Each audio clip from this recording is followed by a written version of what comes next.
नमस्कार विद्यार्थ्यांनो. बघा, आजच्या सेशनमध्ये आपण मराठी अध्यापन शास्त्राचे जे PYQ क्वेश्चन्स आहेत त्या प्रश्नांचं विश्लेषण घेणार आहोत. सो चला स्टार्ट करूयात सेशन. ओके, फर्स्ट क्वेश्चन बघा काय. मानवी भाषेतील कोणत्या वैशिष्ट्यामुळे माणसे त्यांच्या नजीकच्या काळात अस्तित्वात नसलेल्या वस्तू घटनांबद्दल बोलू शकतात? बघा काय म्हटलंय, मानवी भाषेतील असं कोणतं वैशिष्ट्य आहे की ज्या वैशिष्ट्यामुळे माणसे काय करू शकतात, त्यांच्या नजीकच्या काळामध्ये अस्तित्वात नसलेल्या ज्या काही गोष्टी आहेत, वस्तू आहेत, त्याबद्दल बोलू शकतात. मग ते वैशिष्ट्य कोणते बघा, भाषेचं स्थानांतरण, स्वच्छंदता, संरचना, अवलंबित्व आणि तारतम्य दिलेलं आहे. सो याचं करेक्ट आन्सर काय असणार आहे? स्थानांतरण असणार आहे, म्हणजेच काय असणार आहे? डिस्प्लेसमेंट असणार आहे. हे मानवी भाषेचं स्थानांतरण हे असं वैशिष्ट्य आहे की ज्याच्यामुळे एखादी व्यक्ती काय करू शकते, भूतकाळ, भविष्यकाळ किंवा वर्तमानामध्ये ज्या वस्तू किंवा घटना अस्तित्वात नाहीयेत त्यांच्याविषयी बोलू शकते. क्लिअर आहे? नेक्स्ट क्वेश्चन बघा, पुढीलपैकी कोणती बाब क्रेशनचे सिद्धांत आणि वायगॉस्कीच्या झेड पीडीत समान आहे? ओके, सो झेड पीडी हा जो काही सिद्धांत दिलेला आहे, हा सिद्धांत कोणाचा आहे? वायगॉस्कीचा आहे. वायगॉस्कीने दिलेला सिद्धांत आहे. मग झेड पीडी म्हणजेच काय असणार आहे? Proximal zone of proximal development असणार आहे. काय असणार आहे? Zone of proximal development. So full forms पण माहित असले पाहिजेत. झोन ऑफ प्रॉक्सिमल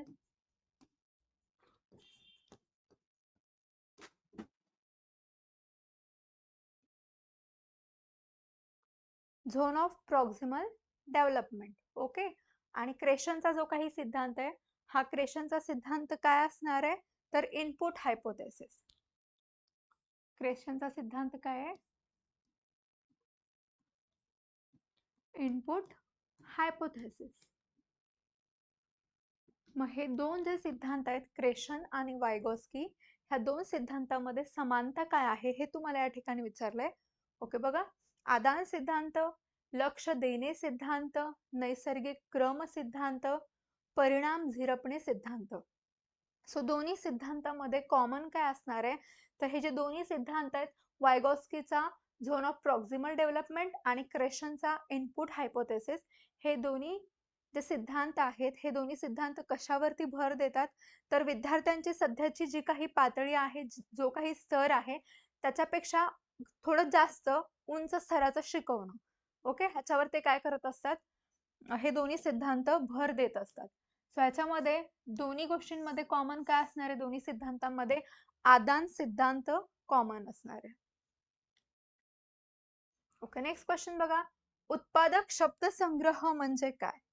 उत्पादक शब्दसंग्रह कशाला म्हणायचं? Productive vocabulary. Okay, productive vocabulary कोणती असते? अशी वोकॅब्युलरी किंवा असा शब्दसंग्रह जो आपण ज्याचा अर्थ आपल्याला माहिती आहे, ज्याचा प्रयोग आपण करतोय, ज्याला आपण लिहू शकतो, वापरू शकतो. बरोबर? सो शब्द जसे ऐकतो तसे ओळखणे, ओळींच्या पलीकडे जाऊन शब्द वाचल्यास लक्षात येतो, तो शब्दसंग्रह नाही. लेखनात आणि बोलण्यात वापरतो तो जो सक्रिय शब्द आहे, त्या शब्दालाच काय म्हटलं जातं?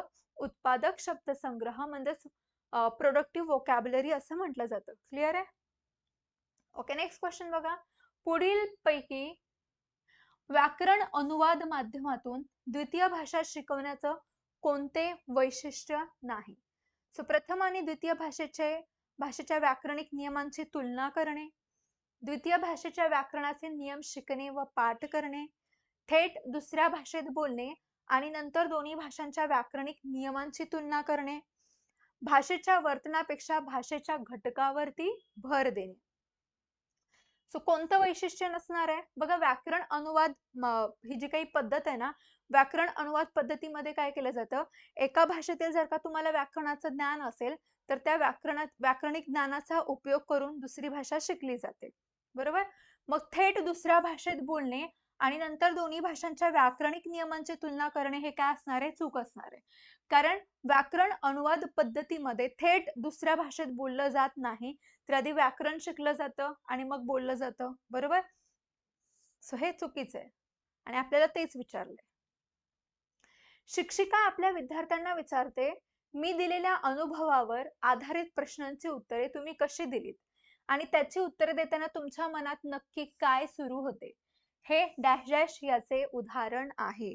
म्हणजे या ठिकाणी काय म्हटलंय बघा, मी दिलेल्या अनुभवावर आधारित प्रश्नांची उत्तरे तुम्ही कशी दिलीत, त्याची उत्तरे देताना तुमच्या मनात नक्की काय सुरू होते हे विचारलंय. म्हणजे स्वतःच्या विचारांबद्दल विचार करणं, बरोबर, स्वतःची समजण्याची आणि शिकण्याची जी काही प्रक्रिया आहे ह्याची जाणीव असणं, ह्याला काय म्हटलं जातं, अधिज्ञानात्मकता, मेटा कॉग्निशन असं म्हटलं जातं.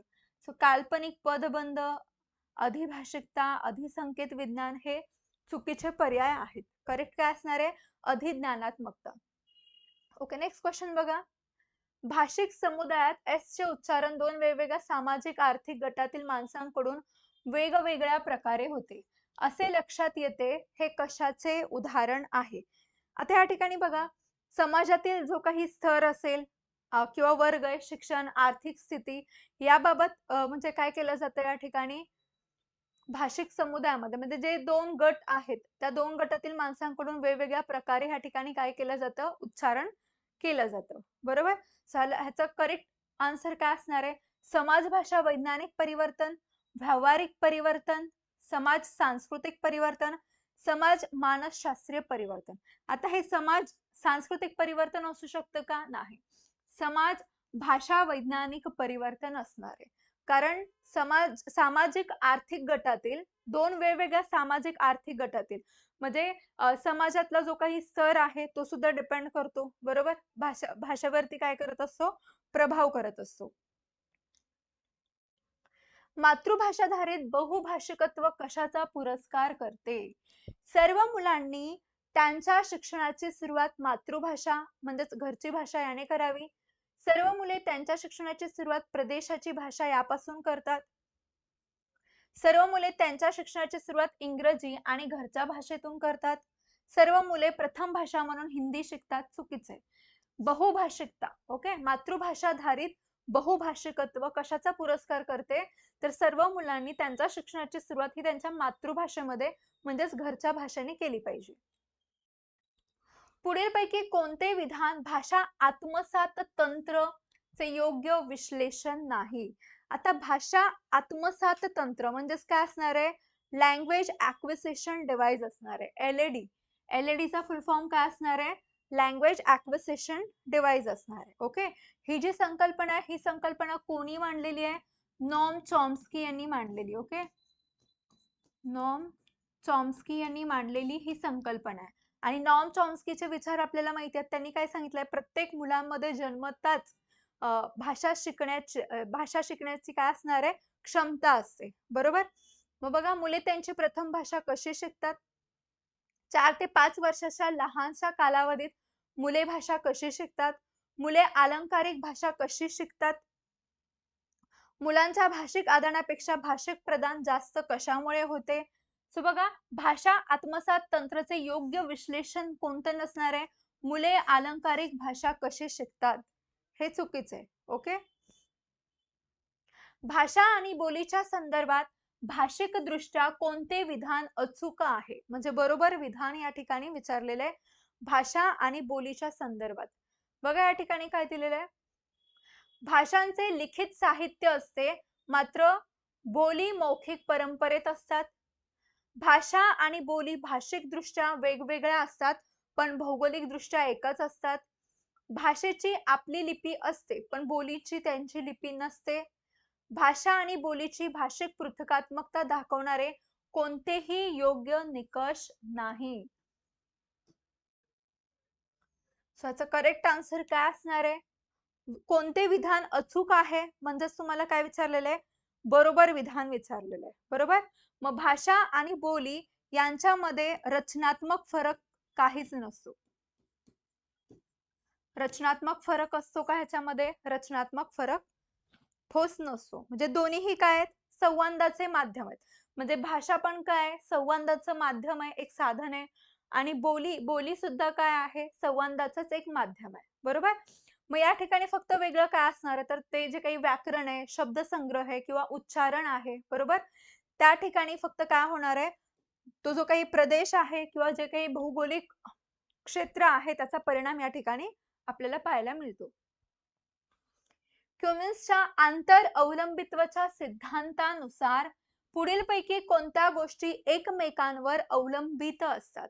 द्वितीय भाषेत आकलन आणि उत्पादन, प्रथम आणि द्वितीय भाषेत ज्ञानात्मक शैक्षणिक नैपुण्य, द्वितीय भाषेत वाचन आणि लेखन, मूलभूत परस्पर कौशल्ये, प्रथम आणि द्वितीय भाषेत. आता नेहमी लक्षात ठेवायचं आहे, आंतर अवलंबित्वाचा जो काही सिद्धांत आहे हा सिद्धांत कशाशी संबंधित असणारे? द्विभाषिकतेशी संबंधित सिद्धांत आहे. द्विभाषिकता, द्विभाषिकतेशी संबंधित हा काय आहे? सिद्धांत आहे. म्हणजे लँग्वेज 1 आणि लँग्वेज 2, लँग्वेज 1 आणि लँग्वेज 2 ह्यांच्यामधील जे ज्ञानात्मक शैक्षणिक नैपुण्य आहे हे कशावर अवलंबून असतं? ह्या दोन्ही लँग्वेज वरती असणार आहे, बरोबर? मग बघा, लँग्वेज 1 मध्ये जर का एखाद्या विद्यार्थ्याचा शैक्षणिक विकास चांगला झालेला आहे किंवा भाषेचा विकास चांगला झालेला आहे तर त्याचा जो काही उपयोग आहे हा उपयोग दुसरी भाषा शिकण्यासाठी होतो. क्लिअर आहे? म्हणजे जी काही शैक्षणिक व बौद्धिक कौशल्य विकसित केलेली आहेत पहिल्या भाषेमध्ये तीच दुसऱ्या भाषेमध्ये आपण काय करू शकतो? ट्रान्सफर करू शकतो, म्हणजे त्याचा त्या ठिकाणी उपयोग करू शकतो. त्याचा करेक्ट आन्सर काय असणार आहे? प्रथम आणि द्वितीय भाषेत ज्ञानात्मक शैक्षणिक नैपुण्य. पुढीलपैकी कोणते विधान अक्षरापासून वाचन सुरू करण्याऐवजी शब्द आणि लहान गोष्टींपासून सुरू करण्याच्या संदर्भात समर्थन करीत नाही? बघा काय म्हटलंय? करीत नाही असं म्हटलेलं आहे, बरोबर? मग या ठिकाणी बघा, प्रारंभीचे वाचक लहान घटकांऐवजी मोठ्या भाषिक घटकांवर चांगले लक्ष देऊ शकतात. आता एखादी प्रारंभीचे वाचक म्हटलंय म्हणजे सुरुवात करणारी व्यक्ती किंवा एखादा असं लहान बाळ जे की पहिल्यांदाच वाचायला शिकतंय, बरोबर? ते डायरेक्ट लहान घटकांऐवजी मोठ्या भाषिक घटकांवर चांगले लक्ष देऊ शकतं का? नाही, हे चुकीचं आहे. शब्द आणि मजकूर अर्थपूर्ण संबंध स्थापित करतात, अक्षरे करू शकत नाहीत. शब्द आणि मजकूर मजेशीर असतात, अक्षरे मजेशीर नसतात. स्वतंत्र शब्द पाठ करणे अवघड असते शब्दांच्या तुलनेमध्ये. ओके, सो याचा करेक्ट आन्सर काय असणार आहे? पहिलं असणार आहे. कारण इथे काय म्हटलंय बघा, कोणते विधान अक्षरापासून वाचन सुरू करण्याऐवजी शब्द आणि लहान गोष्टीपासून सुरू करण्याच्या संदर्भात समर्थन करत नाही. इथे काय म्हटलंय? प्रारंभीचे वाचक लहान घटकांऐवजी मोठ्या भाषिक घटकांवर चांगलं लक्ष देऊ शकतात. म्हणजेच लहान गोष्टींपासून वाचनाची सुरुवात करण्यावर इथे समर्थन केलंय का? नाही. सो हे करेक्ट असणार. आकलनासह वाचन या संदर्भात पुढीलपैकी कोणते कौशल्य गृहीत धरले जात नाही? आकलनासह वाचन. मग आकलनासह वाचन या प्रक्रियेत काय काय येतं? तर आशयाचा पूर्वानुमान करणे. ओके, आशयाचा काय करणे? पूर्वानुमान करणे म्हणजे प्रेडिक्शन करणं, मजकुराचा अर्थ लावणं, आशय आणि घटनांची योग्य मांडणी आणि त्यांचं मूल्यमापन करणं आणि वाचलेल्या मजकुराचा मानसिक गोषवारा करणे. म्हणजे हे तिन्ही जे काही पर्याय दिलेले आहेत हे काय? आकलनासह वाचन या संदर्भात ही कौशल्ये गृहीत धरली जातात. पण कोणतं धरलं जात नाही? तर स्वतंत्र अक्षरावर भर देणे. स्वतंत्र अक्षरावर भर देणे. वीरा एक 7 महिन्यांची मुलगी आहे. ती आता स्वर आणि व्यंजनयुक्त आवाज काढते. ती पुढीलपैकी कोणत्या प्रकारे संभाषण करते? स्वन, बडबड, हुंकारणे, भाषिक कथन. आता बघा, ती 7 महिन्यांची मुलगी आहे, बरोबर? मग 7 ते 8 महिन्यामधलं जे बाळ असतं ते बाळ काय करत असतं? यस, स्वर आणि व्यंजनयुक्त ध्वनी काढत असतं. जस की दा दा, दा दा, बाबा, मामा. ह्यालाच काय म्हटलं जातं? बडबड असं म्हटलं जातं. बडबड म्हणजेच काय असणार आहे? बॅबलिंग असणार आहे. ओके, नेक्स्ट क्वेश्चन बघा. संहिता आकलनाच्या पद्धतीच्या संदर्भातले चुकीचे विधान शोधा. आता चालणे, चालणे म्हणजे काय आणि न्याहाळणे म्हणजे काय हे माहित असणं गरजेचं आहे. चालणे म्हणजे काय? स्कीमिंग असतं, पण ह्याच्यामध्ये काय केलं जातं? जो मजकूर आहे तो भरभर वाचला जातो आणि त्या मजकुरातला जो आशय आहे, गाभा आहे, तो त्याची माहिती घेतली जाते. ओके, या ठिकाणी बघा काय म्हटलंय? चालणे या प्रक्रियेत मजकूर भरभर पाहिला जातो, तर न्याहाळणे यात विशिष्ट माहिती शोधली जाते. मग हे तर बरोबर आहे, पण आपल्याला चुकीचं विधान विचारलेलं आहे. हे अगदी बरोबर आहे. दोघांच्या डेफिनेशन्स बरोबर दिल्यात, चाळणे आणि न्याहाळणे. चाळणे म्हणजे सखोलपणे वाचणे होऊ शकतं का सांगा? नाही. कारण चाळणे म्हणजे काय म्हटलेलं आहे? मजकूर भरभर वाचणं आणि तो जो काही मजकूर दिलेला आहे त्याचा आशय गाभा समजून घेणं. ह्यालाच काय म्हटलं जातं? चाळणे म्हटले जातं. मग चाळणे सखोलपणे वाचणे चुकीचं आहे. तर न्याहाळणे म्हणजे घाईघाईने केलेले वाचन. मग आपल्याला चुकीचंच विधान विचारलेलं आहे, हेच चुकीचं विधान आहे. पुढे बघा, चाळणे हे फेर पाहणीसाठी योग्य आहे, बरोबर आहे. तर न्याहाळणे विशिष्ट उत्तर शोधण्यास काय करत असते? मदत करत असते.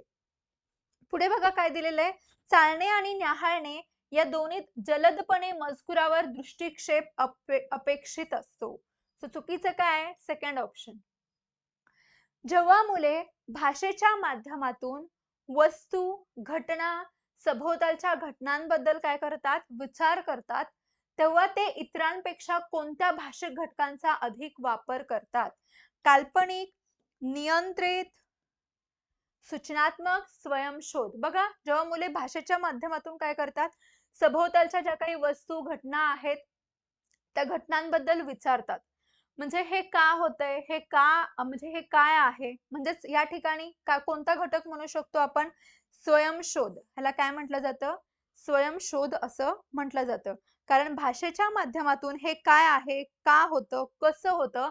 हे जाणून घेणं म्हणजे स्वयंशोध करणं. ओके, नेक्स्ट बघा. संज्ञापनात्मक धोरणाचे पुढीलपैकी कोणते वैशिष्ट्य नाही? आता हे संज्ञापनात्मक जे धोरण आहे, ह्या धोरणाचं जे वैशिष्ट्य आहे, हे वैशिष्ट्य काय असणार आहे?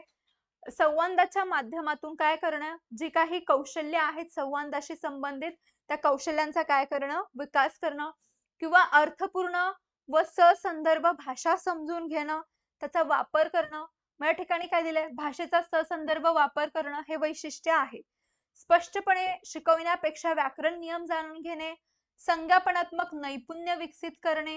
ओके, ह्याचं करेक्ट आन्सर काय आहे? जे सीईटीटी ने दिलेलं आहे, प्रारूपापेक्षा कार्यावर भर देणे हे संज्ञापनात्मक धोरणाचे वैशिष्ट्य नाही. पी ला बी किंवा 6 ला 9 वाचणे किंवा लिहिणे ही मुलांमध्ये आढळणारी सामान्य बाब आहे. हे कशामुळे होते हे विचारले. ओके, आता ह्या ठिकाणी 2 पर्याय दिलेत, वाचणे किंवा लिहिणे असं म्हटलंय. मग लिहिण्याशी संबंधित जी अक्षमता असते त्याला काय म्हटलं जातं? डिस्ग्राफिया असं म्हटलं जातं. डिस्ग्राफिया असं म्हटलं जातं. लिहिण्याशी संबंधित जो विकार असतो, जी अध्ययन अकार्यक्षमता असते, त्याला काय म्हटलं जातं? डिस्ग्राफिया असं म्हटलं जातं. पण डिस्ग्राफियाचा ऑप्शन दिसतोय का? नाही. म्हणजे आपण कुठे फोकस करणार? वाचण्याशी संबंधित. वाचण्याशी संबंधित जी अक्षमता आहे, अध्ययन अकार्यक्षमता आहे, त्याला काय म्हटलं जातं? डिस्लेक्सिया असं म्हटलं जातं. वाचन अक्षमता. पुढीलपैकी रचनात्मक सातत्यपूर्ण मूल्यमापनाचे कोणते उदाहरण नाही? आता रचनात्मक बघा, मूल्यमापनाचे 2 प्रकार असतात, सारांशात्मक मूल्यमापन आणि रचनात्मक मूल्यमापन. रचनात्मक मूल्यमापन जे आहे हे सातत्याने निरंतर सुरू असणारं काय असतं? मूल्यमापन असतं. पण सारांशात्मक मूल्यमापन हे सत्राच्या शेवटी किंवा संपूर्ण अभ्यासक्रमाच्या शेवटी केलेलं जे मूल्यमापन असतं त्याला सारांशात्मक मूल्यमापन असं म्हटलं जातं. मग संपूर्ण सत्रामध्ये तोंडी, लेखी कार्य, भूमिकाभिनय इत्यादींची सुरू असलेली मालिका, हे बरोबर आहे, हे रचनात्मक मूल्यमापन आहे. पण आपल्याला काय विचारले? कोणते रचनात्मक मूल्यमापन नाही? सत्राच्या शेवटी सत्रांत पेपर, म्हणजे एक सत्र संपलं की सत्र संपल्यानंतरच त्याचं मूल्यमापन करणं, म्हणजे हे काय असणार आहे? सारांशात्मक मूल्यमापन असणार आहे.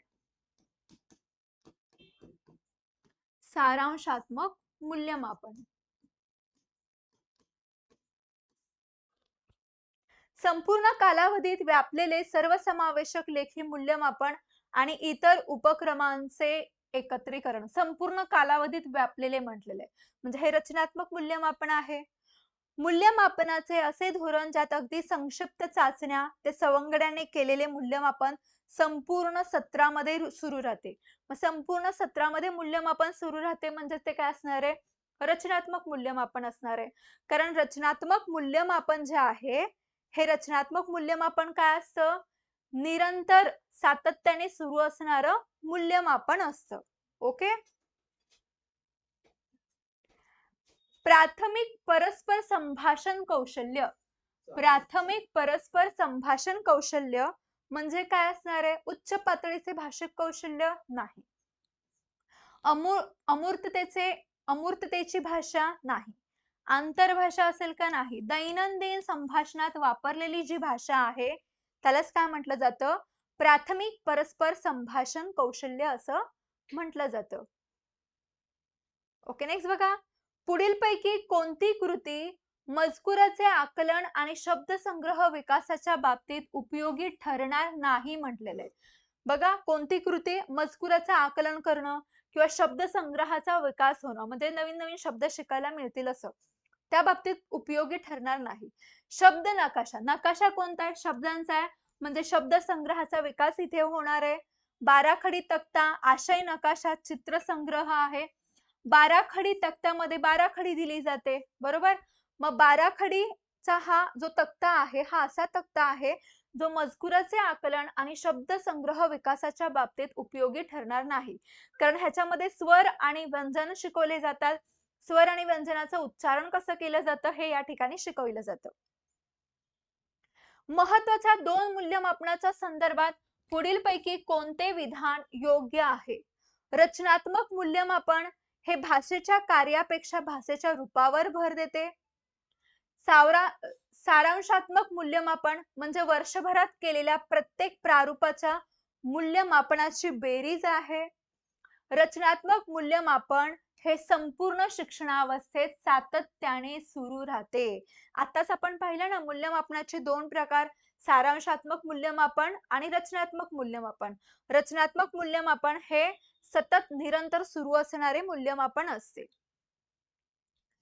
प्रारंभिक अवस्थेचा वाचक जेव्हा विशिष्ट मजकुरातील अर्थ लावताना आणि त्यातील आशय, सांस्कृतिक संदर्भ समजून घेण्यासाठी स्वतःच्या सामान्य ज्ञानाचा वापर करतो, मग त्याला काय म्हटले जाते? अधोगामी पद्धती, टॉप टू अप पद्धती, ऊर्ध्वगामी पद्धती, बॉटम डाऊन पद्धती. ह्याला कोणती पद्धत म्हटली जाणार आहे? अधोगामी पद्धती असं म्हटलं जाणार आहे. टॉप टू डाऊन असं म्हटलं जाणार आहे. कारण इथे काय केलं जाते बघा, जेव्हा विशिष्ट मजकूर दिला जातो, मजकुरातील अर्थ लावताना त्यातील आशय, सांस्कृतिक संदर्भ समजून घेण्यासाठी स्वतःच्या सामान्य ज्ञानाचा काय केला जातो? वापर केला जातो. ओके, नेक्स्ट क्वेश्चन बघा. शिक्षिका हिंदी भाषी विद्यार्थ्यांना इंग्रजी शिकवताना स्पष्टपणे नियम न सांगता त्यांना संदर्भ आणि संधी देत लहान लहान इंग्रजी वाक्यातून संभाषणातून गुंतवून ठेवते. ती त्यांना उदाहरणे देते जी मुले संभाषणामध्ये काय करतात? त्याचा वापर करतात. हळूहळू त्यांना शिक्षिकेच्या मदतीने आपसुकच नियमांचे आकलन होते.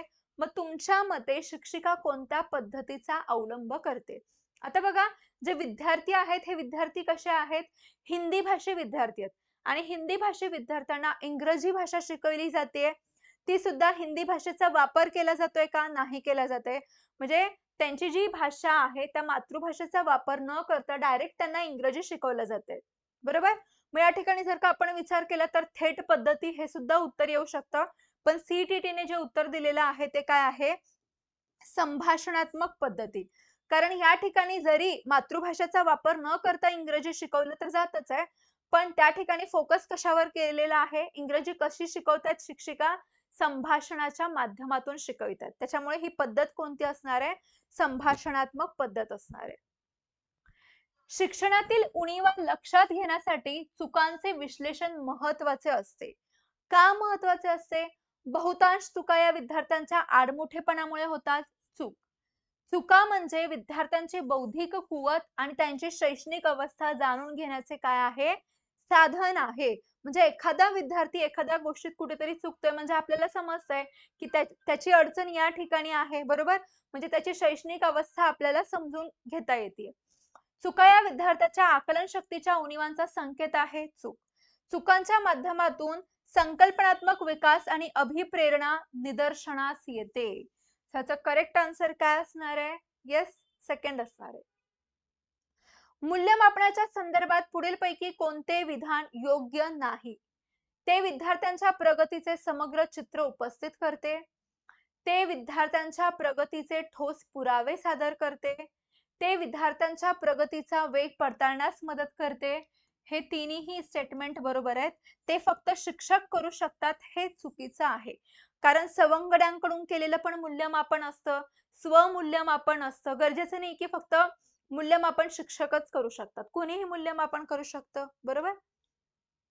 समावेशी वर्गाची रचना करताना पुढीलपैकी कोणता घटक उपयोगी ठरणार नाही? समावेशी वर्गाची रचना. मित्रमंडळातील चर्चा आणि प्रत्याभरण हे तर महत्वाचं ठरेल. म्हणजे समावेशी वर्गाची रचना करताना जे काही मित्रमंडळ आहेत त्यांचा फीडबॅक घेणं, चर्चा करणं, गट कार्य देणं, बहुभाषिक धोरणाचा स्वीकार करणं हे तर समावेशी वर्गाचं काय आहे? वैशिष्ट्य आहे, बरोबर? वर्गात काही मुले वर्ग प्रतिनिधी म्हणून असणे, ह्याचा काही म्हणजे हा जो घटक आहे हा घटक उपयोगी ठरणार आहे का? नाही. पुढीलपैकी बालसाहित्यातील इच्छित नसलेला घटक कोणता? इच्छित नसलेला घटक म्हटलंय प्राणी पात्र, स्पष्ट नैतिक मूल्ये, मोठ्या आकाराची अक्षरे आणि परिचित शब्द, आकर्षक चित्रे. या ठिकाणी बघा, स्पष्ट नैतिक मूल्ये. स्पष्ट नैतिक मूल्ये हा बालसाहित्यातील काय इच्छित नसलेला घटक आहे. पुढीलपैकी कोणते शिक्षणाचे कार्यक्षेत्र मानले जात नाही? आता बघा, शिक्षणाचे जे कार्यक्षेत्र आहे, जर का तुम्ही बघितलं ब्लूमचं जे वर्गीकरण आहे, ह्या ब्लूमच्या वर्गीकरणानुसार शिक्षणाचे 3 प्रमुख क्षेत्र आहेत. ज्ञानात्मक, भावनात्मक आणि क्रियात्मक. ज्ञानात्मक, भावनात्मक आणि क्रियात्मक. भावनात्मक, ज्ञानात्मक आणि क्रियात्मक हे 3 शिक्षणाचे क्षेत्र आहेत आणि हे 3 शिक्षणाचे क्षेत्र कोणी दिलेत? ब्लूमने दिलेले आहेत. ओके, मग या ठिकाणी बघा, समाज सांस्कृतिक हे जे कार्यक्षेत्र दिलेलं आहे हे कार्यक्षेत्र असणार आहे का शिक्षणाचं कार्यक्षेत्र? नाही, हे काय चुकीचं आहे. बहुभाषिकता आणि बहुसांस्कृतिकतेचा प्रचार करण्यासाठी पुढीलपैकी कोणता कथा प्रकार सर्वात प्रस्तुत ठरेल? आत्मकथन. आत्मकथनामुळे बहुभाषिकता आणि बहुसांस्कृतिकतेचा प्रचार होणार आहे का? नाही. विज्ञान कथेमुळे, काल्पनिक कथेमुळे नाही. लोककथा. कारण जस की आपण बघितलं बहुभाषिकता आणि बहुसांस्कृतिकता म्हणजे वेगवेगळ्या प्रदेशामध्ये वेगवेगळी भाषा बोलली जाते, तिथली संस्कृती वेगळी असते, तिथले लोकगीते वेगळी असतात, लोककथा वेगळ्या असतात. मग लोककथा हा असा घटक आहे जो काय करतो? बहुभाषिकता आणि बहुसांस्कृतिकतेचा प्रचार करतो. स्टीफन क्रेशनचा नियंत्रित कल्पना सिद्धांत. बघा, सिद्धांत कोणता आहे? नियंत्रित कल्पना सिद्धांत च्या संदर्भात कोणते विधान योग्य नाही? याचा वापर द्वितीय भाषा आत्मसात करण्याच्या संदर्भात होतो, हे बरोबर आहे. याचा आधार भाषा आत्मसात करणे आणि शिकणे याच्या संबंधावर आहे, हे सुद्धा बरोबर आहे. बघा, स्टीफन क्रेशनचा जो सिद्धांत आहे हा सिद्धांत कोणता आहे? मॉनिटर हायपोथेसिस हा सिद्धांत आहे आणि या सिद्धांतामध्ये शिकण्याची जी प्रक्रिया आहे ह्या म्हणजे दोन पद्धतीने व्यक्ती शिकत असतो. एक acquisition, language acquisition and language learning. Language acquisition म्हणजे काय असणार आहे? भाषा आत्मसात करणं, सहज स्वाभाविक पद्धतीने शिकणं. आणि लँग्वेज लर्निंग काय असणार आहे? तर आधी त्या भाषेचे नियम, व्याकरण जाणून घेणं आणि मग ती भाषा शिकणे, बरोबर? या ठिकाणी बघा, याचा आधार भाषा आत्मसात करणे आणि शिकणे याच्या संबंधावर आहे, हे सुद्धा बरोबर आहे. काय शिकले आहे हे पाहण्यासाठी काय आत्मसात केले याचा उपयोग होतो, हे अयोग्य विधान आहे. विद्यार्थी तेव्हाच पाहू शकतो जेव्हा त्याच्याकडे पुरेसा वेळ आणि नियमांचे काय असते, ज्ञान असते. सो तिसरा जो विकल्प आहे, हा तिसरा विकल्प कसा असणार आहे, चुकीचा असणार आहे. Okay okay. सो आपले हे क्वेश्चन्स कंप्लीट झालेले आहेत. सो पुढच्या सेशन मध्ये भेटूयात अशाच काही प्रश्नांसोबत. थँक्यू.